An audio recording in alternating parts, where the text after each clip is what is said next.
Alex Konrad spent 12 years at Forbes interviewing some of the biggest names in tech before walking away to bet on himself and launch Upstarts Media. So did the gamble pay off? Today, he shares how cold calls built his career, the byline that changed everything, and what it takes to go independent in today's media landscape. All right, on today's episode, we are joined by Alex Konrad, founder and editor of Upstarts and podcaster as well. Alex, thanks so much for joining us. I feel like, in the world of journalism, all of us are either content creators or we are podcasters. That is the thing to do now, right? Yeah, it's and sometimes both, right? So that's what I'm figuring out at Upstarts every day. Yeah. Amazing. Well, thank you again so much for joining us. Alex, we, want to sit down and talk to you because of your career and where it's gone. I mean, you started as a traditional journalist, and we'll talk about that soon here. But now you're venturing into your own work, right? You have your own business, Upstarts, which I am so impressed because not a lot of us can actually say goodbye to our 9-to-5 job and say, let's just start something of my own. But let's go back a little bit and tell me what young Alex was like. Why did you want to get into journalism in the first place? And how did you break into the business? Yeah, I think young Alex dreamed of being Indiana Jones, but then found out that real life Indiana Jones would be in jail right now for committing all sorts of international crimes. And so not a great career move, it turns out. But in college, I did study pretty much every class you would think an Indiana Jones would need across the gamut. And then I had to hard pivot into a place that would actually pay me to do what I love, which is tell stories. Amazing. That's interesting because when I was breaking into journalism, into the business, a lot of my mentors actually said, if you want to make money, don't go into journalism. I was lucky enough to have some ties, like friend of friend type thing, to a couple Pulitzer Prize winning journalists. And I did write them in college and say, hey, I think now I want to become a professional journalist. What should I do to really kickstart my career? And of course, I'll never forget the feedback I consistently got was, don't do it, which was not exactly what college age me wanted to hear. Maybe it actually helped because it made me stubborn in a weird way. And I was like, well, all these successful people are saying not to do their business. They're just pulling up the ladder behind them. I'm going to figure it out. Little did I know, now I would say probably to people, do it, but here are the caveats, right? Those are the characteristics, though, of a true journalist, right? Asking somebody a question, being skeptical, and wanting to find out on your own. Yes, for sure. Wanting to find the truth. Although I've tried to get better at absorbing the feedback of my elders and wiser people as well over the years. By the way, when I say young Alex, you still are young. I just wanted to, I appreciate that. Some days I feel younger than others. Running a business, I'm aging way too fast now. So there you go. Oh my gosh. Well, we'll get into you owning your own business here soon. So remind me again where you went to school. So I grew up in New York City, and I was lucky to go to Harvard, and that's where I studied all these kind of silly things. Journalism was actually not a major at Harvard, and so people write for the newspaper. They do other extracurriculars. But it's almost, if you want to be a journalist, it's a challenge of what intellectual pursuits can prepare you. I wish I'd taken computer science. I did not. But I did take, anthropology and some other things that were helpful, and then fought really hard to get that summer internship at a publication and start writing for them. Yeah, I think what's interesting too about what you just said is you really used your network, right? You were networking even early on. And I feel like that really is the key as well to break into this business is using your network to your advantage, getting yourself out there and meeting people and having those mentors, right? I also think, I'm sure you've done this many times, it's a skill to just force yourself to cold call people or write people that you think are probably going to say no to you or tell you to buzz off. And I think that just building up those calluses to just make the ask, try to get the answer, even if people think you're annoying. That's a big part of being a journalist. It's hard to want to always be liked and also be good at this job. Yeah, great advice. So you become an intern. I do, for Fortune magazine in New York, and I found out that no intern had ever been published in print in Fortune, and so I made that my personal challenge and mission to achieve. Okay, and I'm assuming you achieved it. Yeah, I wouldn't tell the story if I didn't achieve it. That'd be pretty depressing. So I did pull it off with a one-page article, and then they offered me a job, and I started the first workday after graduation. That's amazing. Dive into that story a little bit. How did you actually accomplish that goal? Because that is not an easy goal. What did you write about? How did you get that in front of editors? And how did you actually get it approved? As a journalist, especially in tech reporting, but probably also politics and lots of other areas, I feel like, you could either be a heat-seeking missile where you go really for the in-demand, buzzy topic or beat and just really catch a wave there, or you can do the opposite, which is kind of the approach I took, which is what is the green field? What is the area that nobody's paying attention to? So maybe if I do something that people care about, it'll stand out because, there isn't as much competition. And so I started to write, this is back in 2009, 2010, about startups here in New York City, because most tech reporters, they still are in San Francisco, but an even higher percentage were out on the West Coast at the time. And so I felt like there were these cool companies here, like, people might remember ZocDoc or, some of these other companies, apps that they use, Foursquare, that were not getting a lot of attention. And so I started to really try to write there and build some trust. And then for the magazine story, I kind of hitched my wagon to a phenomenal veteran reporter now who writes about big lawsuits and sort of court cases. His name is Roger Parloff. And, I sort of hitched my wagon to some of these mentors. And then eventually someone had a big project. And it was such a big project that Fortune said, oh, we should have a one-page secondary story, that sort of corroborates or elaborates on what the big one is doing. And the main writer is way too busy for that. And so that's where I got to raise my hand and be aggressive and be like, I'll do the baby piece. And then I just tried to not screw that up. That's amazing. And so how do you think it went? When you saw your byline for the very first time in this big magazine, what was your emotion and what was it like? I was really excited, and it ruined me forever because I thought that being a journalist, we would get to talk to cool celebrities all the time, because I got to interview Robert Redford for that piece, and which really impressed my mom. And that's when I was like, okay, this is a good career, because my mom is like losing it that I spoke to Robert Redford. He said, call me Bob. And I was like, oh my gosh. And then I also had a huge company, Chevron, mad at me. And so I was like, wow, this is like straight out of Devil Wears Prada or something. This is really exciting. That prepared me maybe, or insulated me for years of grind to get back to that kind of thing. But it was like a very funny trial by fire for sure. I have to say, it is those stories, that keep you going to the newsroom, every single day. And so you actually built a really successful career. Thank you. I tried. I ended up going to Forbes 18 months after I started at Fortune, and I ended up spending 12 years at Forbes. So I worked my way from the most thankless job, which was the editor of the homepage of Forbes.com, back when people cared about homepages. And I was literally programming which journalist articles should go on there and making the headlines fit.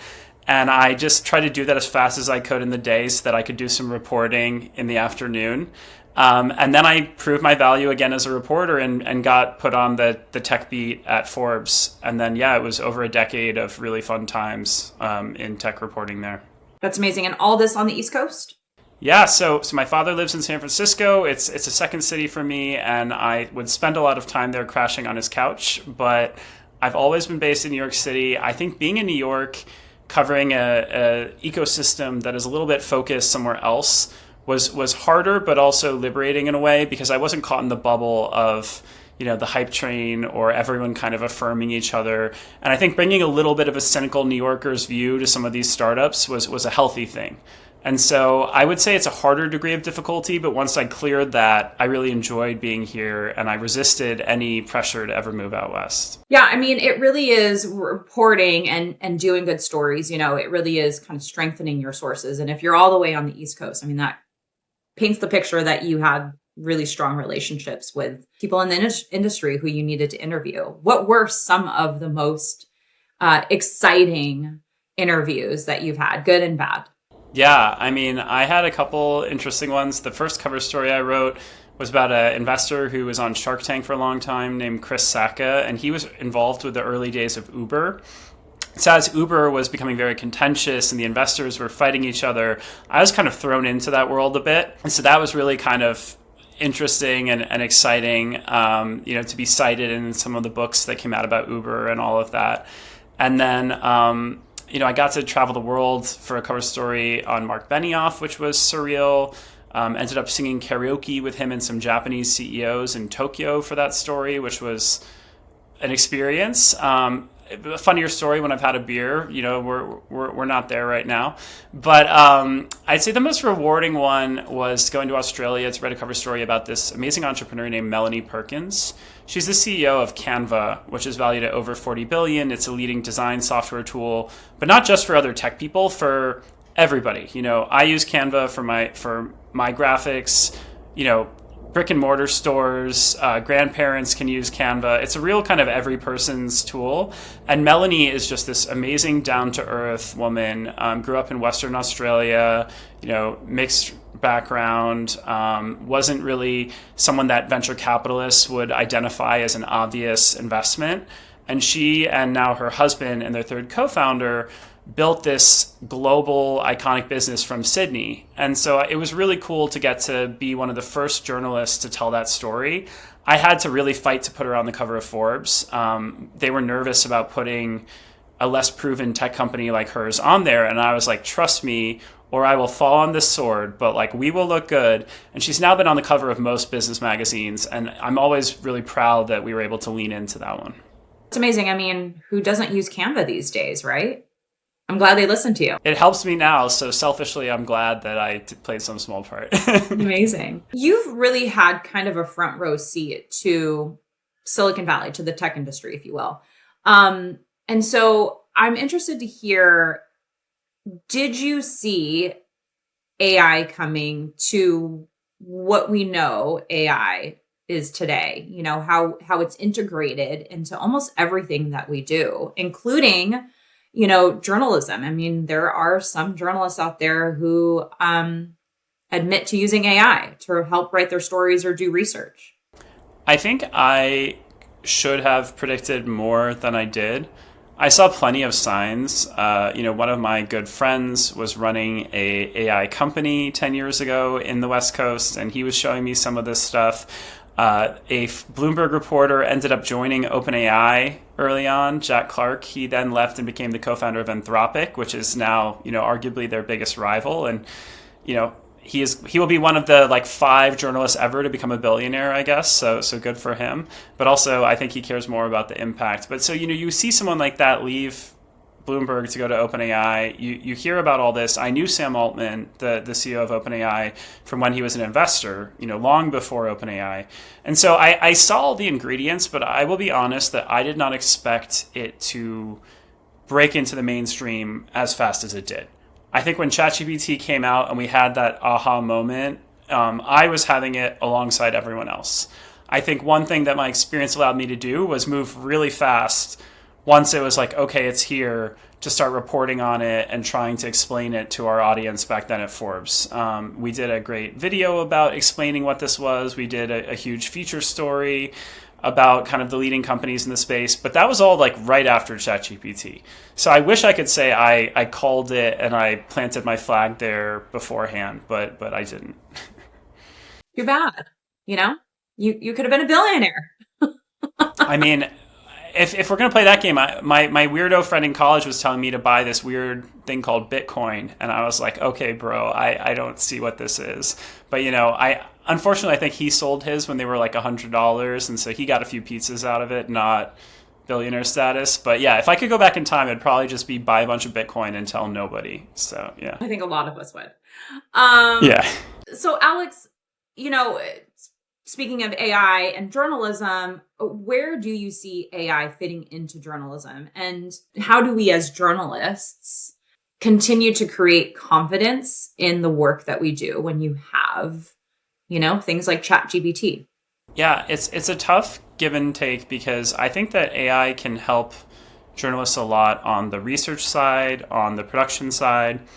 I bet there's some sort of AI in this software that we're taping with right now that's helping frame us and make our faces look a little, at least my face probably needs a little work to look better. So thank you, AI, for that. But, there's a lot of little daily things that AI is doing for us, in our email or spell check. And I think that all of that doesn't feel scary, and I've embraced AI for things like prepping for my own podcast. I might be like, what is a question that this CEO has answered 100 times? Because I don't want to be 101 asking that question, and it can be really good for research like that. Where I don't want AI to get too involved in my flow is the actual creation of the articles, the writing itself. And I think part of it is not because I don't think it could ever be good or sort of high quality, but I think that my readers are having a relationship with me. They have a trust and a track record for Alex's work. And I think if you start to outsource that, like let's say even to a human ghostwriter, that would not be a good experience. It would not be delivering on my promise to my audience. And so I think the more you start to cut corners with the value and the product that you're bringing out into the world, that's where these tools might be tempting, but are, I think, ultimately disastrous for journalists. I think on the flip side, it can be very tempting for big organizations, to say, oh, let's just automate our sports reporting, or let's automate our market updates. No one likes to write those anyway. And I think intellectually, yes, probably no one likes to write a basic earnings article, but I do think it's a slippery slope where it's like, oh, well, we got away with that. What if we automate this slightly more complex story? And you just kind of keep going until you don't stand for anything.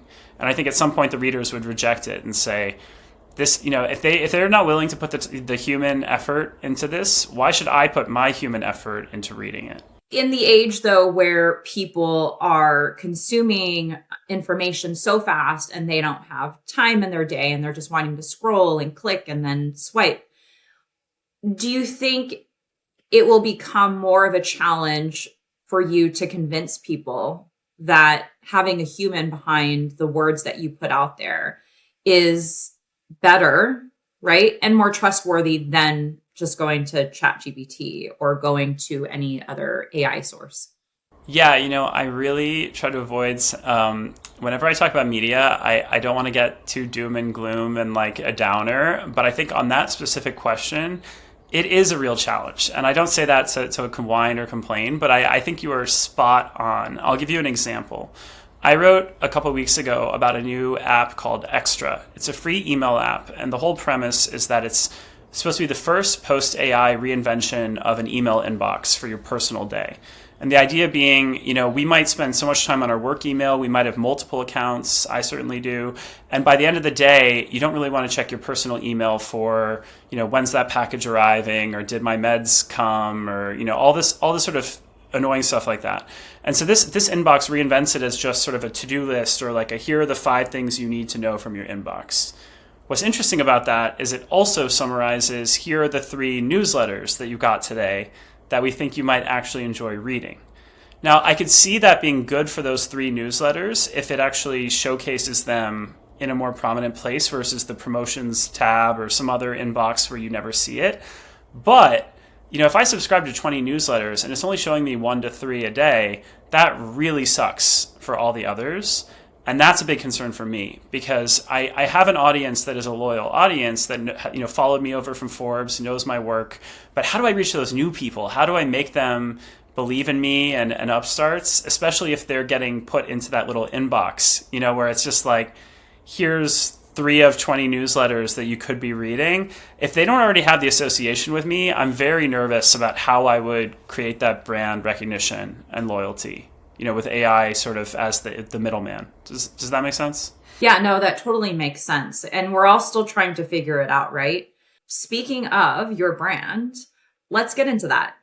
So you eventually left your job at Forbes, correct? You were there for a while. I did. I put in 1 month's notice, which felt like, a fair amount after 12 years, but there's never really a good amount. So, tell me, take me inside your head. What were you thinking when you were putting in your notice?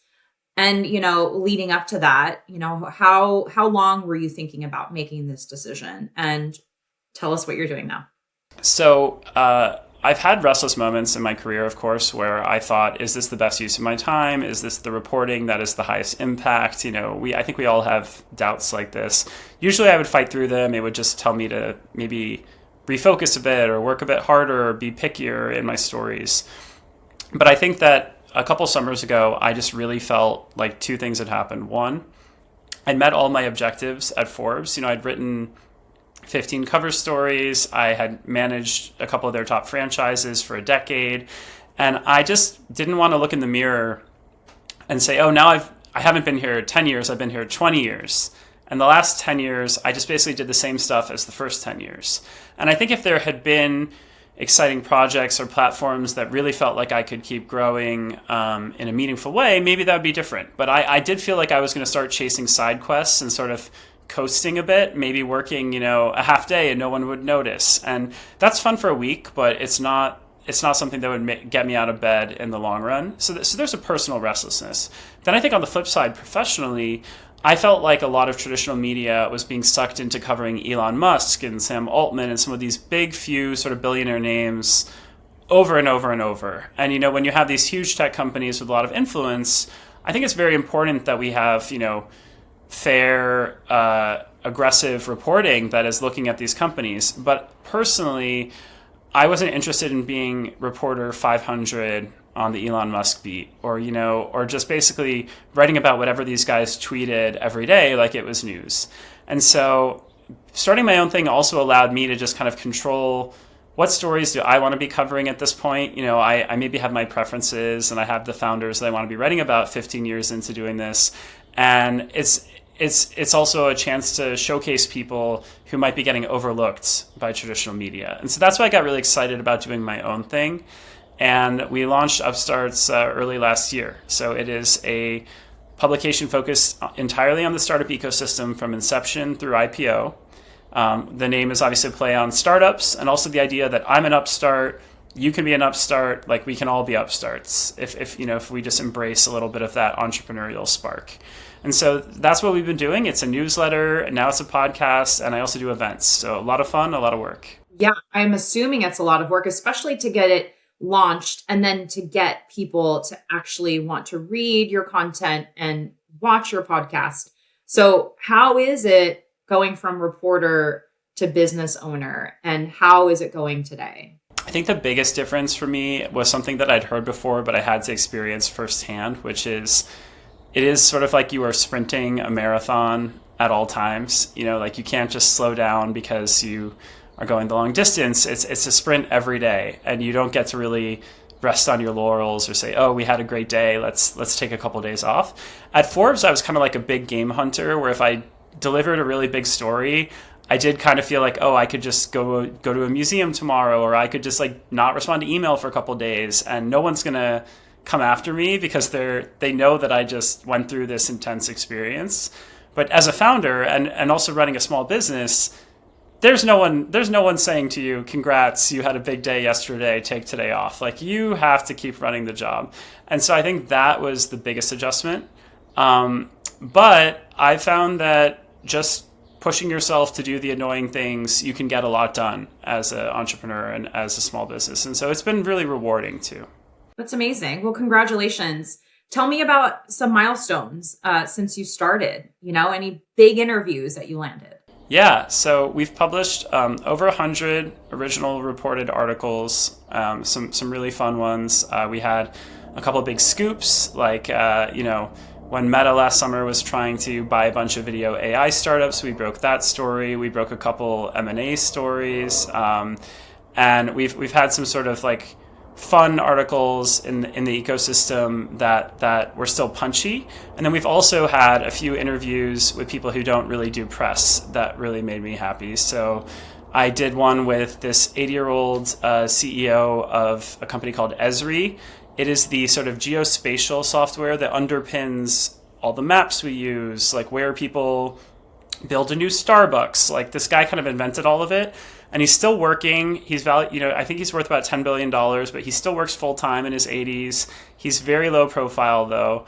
And I think because I was an entrepreneur and I was like, I'm hustling here, he agreed to do an interview with me. And that was really fun because it was not just exciting, I think, for my audience, but he actually gave me business advice that was helpful. Like, one thing he told me that I take to heart, and I'm happy to share with everyone, is he said, you'll think that there's one big question or problem facing you each day. And if you just do really well handling that, your business will go great. It's actually the 20 little annoying things that you're putting off for that one big thing, that if you just consistently force yourself to execute on those 20 little things, that compounds and your business will be more successful. So don't just overly focus on the one big existential question. Just kind of make yourself do the little annoying things. So that's something that I've really tried to take to heart. And I'm glad that he was able to talk to us. I hope he'll talk to us again. And then with the podcast, we've been really lucky to have some amazing CEOs on. Melanie from Canva came on as our first guest, I think because we had, bet on her early. But I've had CEOs like the CEO of Harvey.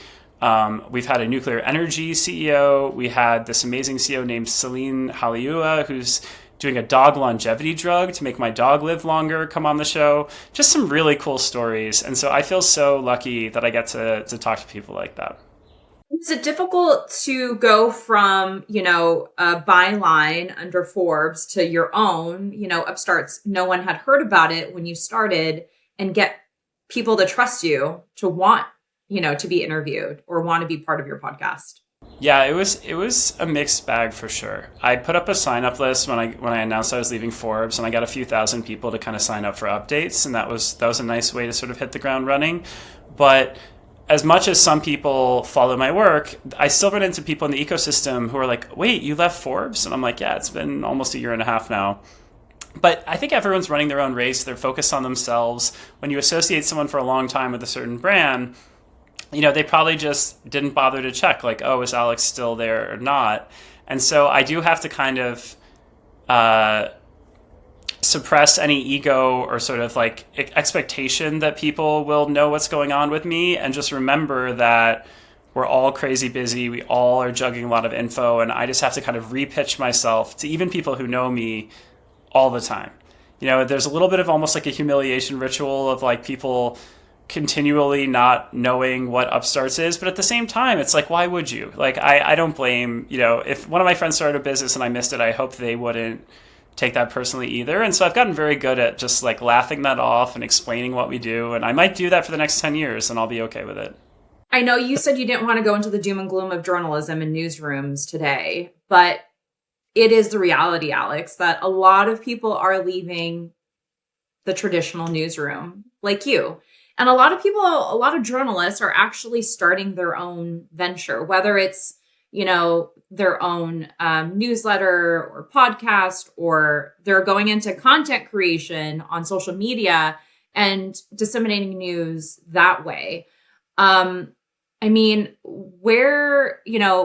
do you think Upstarts will lead? Where do you hope it leads with, the media landscape that it is today, and journalists leaving, if not by choice, they're being laid off, right? Yeah, I'd say first I was lucky that I left fully by choice, and I'm sure could always be like, never mind, and go back to Forbes or any of those places, and they would take me back. But of course, I have no interest in doing that. I hope that I can be an example that this works, and that new brands and voices can shine through quality reporting, because I think, just broadly speaking, the world needs more quality reporting. And as you noted, it feels like there are more stories and crazy things happening every day, and fewer people who are qualified to really ask the tough questions or tell the right stories about them. At the same time, I don't want to give false hope to people that this is incredibly easy to do. It was one of those businesses that I'm sure this would resonate with you in your career. Like, I spent a long time building the credibility and the network to go do a lot of what I do. I don't think this would have succeeded if I tried 10 years ago even, let alone at the beginning of my career. And so I think that there is something about sort of, I want there to still be a system in journalism and media where people can train, they can learn, they can have the mentors that I was lucky to have. I hope to be one of those to people, but I can't solve the problem entirely. But I hope that we can be both an example and a trainer for a new gen to build off of what Upstarts is doing, improve off of it. I plan to hire people and grow this brand over time, but I also hope that we never become like what I left, where sort of, there's tension in traditional media between rewarding your star employees and reporters and, making the bottom line, right? Because I think the reality is a lot of traditional media struggle to be profitable. And at some point, when you're an employee delivering a product, you are creating a margin for your employer. And I think it's just structurally really hard for any big publication to fully reward their star talent and still run the business as it currently stands. I think that's why you see so many of us saying, okay, well, we'll just do it ourselves. Don't worry about it. And we'll make it work financially by finding partners, by finding, audiences, and just sort of taking it into our own hands. So I think that is a solution. I don't think it is like the solution on its own, if that makes sense. Yeah, no, totally. And again, it takes a lot for somebody to say, I'm going to leave my, job where I know I'll be getting a paycheck and I know what my paycheck will look like, every couple of weeks, to starting your own business. And so do you feel like the time that you've had, interviewing all these CEOs and all these startups, that it kind of gave you a little motivation and encouragement that you could do your own thing? That's a great question. I think overall, yes. But I think it's also humbling because I am used to talking to people who are way smarter than me in their field. And there's a lot of people out there smarter than me. And I've learned that from the, thousands of entrepreneurs I've met with. And so I think on the one hand, it's not rocket science to start a business, to honor your obligations, pay your taxes, do all that stuff. It's just kind of annoying, but it can be done. And I think I felt good about that. I think on the flip side, you have to just sort of sometimes not overthink things. I think I have been around all these geniuses who had a breakthrough technology or something. What I'm selling is not a breakthrough technology. I'm trying a different flavor of podcast. I'm trying a different flavor of media company, but it's still a media company, and my journalism is still the core product. And so in that sense, what I'm doing is not crazy disruptive. And I think just not overthinking it and just thinking, what, we're going to just show up, do what we say we're going to do, deliver a good product, try to have fun with it and show that we're having fun to the audience, that will sort things out. That has been sort of my response to when I meet with that nuclear energy CEO or that person making my dog live longer. And I'm like, I would have never thought to do a business like that. That's just like a completely different world from me. It's amazing. I love that. I love that you get to interview people like that who are changing the world. And really, Alex, your success is a testament to all the work that you've done since you were that intern. Really just networking and building trust and building those relationships and just, again, continuing to network. So, I feel like you're not giving yourself enough credit for all that you've done. Oh, I have fun with it and I'm always networking. I hope we will stay in touch. I hope anyone who is enjoying this conversation can reach out to me on Twitter or email. Like, just responding to people and being curious and actually liking talking to people is such a skill that I hope everyone can embrace. And so I've done it for a long time and I enjoy doing it, but I have to keep doing it every day. So the day that I am sick of talking to new people will not be a good day for my career or for, I think, my happiness. So long may it continue. Yeah. And, Alex, I know that you said you went to school to become like an Indiana Jones, but I feel like you're kind of doing that right now, discovering new things and unearthing new things as you go along your career. So I feel like you're doing it. You're doing it all. I appreciate that. If you have any suggestions of a good hat for the sort of journalist, archaeologist, that's one thing I don't have, as you can see, but I'll embrace the unearthing part of it for sure. I'll help you out and then I'll watch that podcast when you wear that hat. Alex, where can people find Upstarts online and then, any other platforms as well as your podcast? Absolutely. So an easy way to find the newsletter and all our written content is upstartsmedia.com. It's free to subscribe. There's some paywalled stuff if you love it, but totally free. And then similarly, you can find our podcast wherever you get your podcasts. That's Apple, Spotify, YouTube. It's the Upstarts podcast. And I will be excited for any feedback on how we can, improve and grow the show and what we're doing in the years to come. Well, if this episode is any clue to how your podcast is, I'm sure everyone will tune in because it's been such a pleasure to talk to you. So thank you so much, Alex. Thanks so much for having me. I hope we can check in some time and see how we're both doing.